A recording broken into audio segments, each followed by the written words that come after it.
Mohan can do a job in 20 days। कोई व्यक्ति मोहन है, वो किसी काम को करने में 20 दिन ले रहे हैं, वही सोहन क्या करते हैं तो उसी सेम जॉब को 30 days में कर रहे हैं। आपसे ये पूछा है कि अगर ये दोनों मिल के काम करें तो कितने टाइम में इस जॉब को कंप्लीट कर लेंगे। यहाँ काम की कोई यूनिट नहीं दी हुई, तो हम अपने काम को इजी करने के लिए ना कुछ यूनिट को एज्यूम कर लेंगे।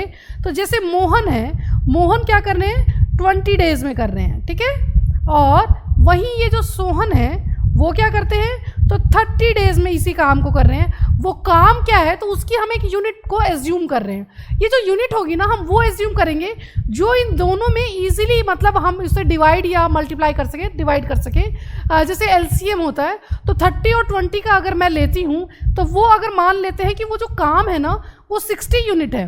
अगर आप ये यूनिट क्या एज्यूम करनी है, ये काम अगर आप कर लेते हैं तो ये क्वेश्चंस बहुत ईजी हैं। तो अगर कोई व्यक्ति 60 यूनिट काम की 20 दिन में कर रहा है तो 1 डे में वो कितना करेगा तो 60 डिवाइडेड बाई 20, यानी कि जो आपके मोहन है वो एक दिन में 3 यूनिट कर पाते हैं। वहीं जो सोहन है वो 60 यूनिट में कोई काम की यूनिट है और 30 days में कर रहे हैं, तो इसका मतलब एक दिन में कितना करेंगे 60 डिवाइडेड बाई 30, यानी कि वो 2 यूनिट काम की जो है वो 1 डे में करते हैं। अब इन्होंने हमसे क्या पूछा है कि दोनों मिल के कैसे करेंगे, कितने दिनों में करेंगे।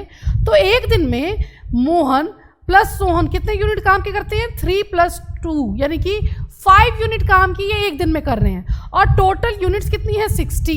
इन्होंने एक दिन में कितना किया 5, यानी कि 5 डिवाइडेड बाई 60 हो गया। 12 days में मोहन और सोहन मिलकर इस काम को खत्म कर लेंगे। तो आंसर इज 12 days।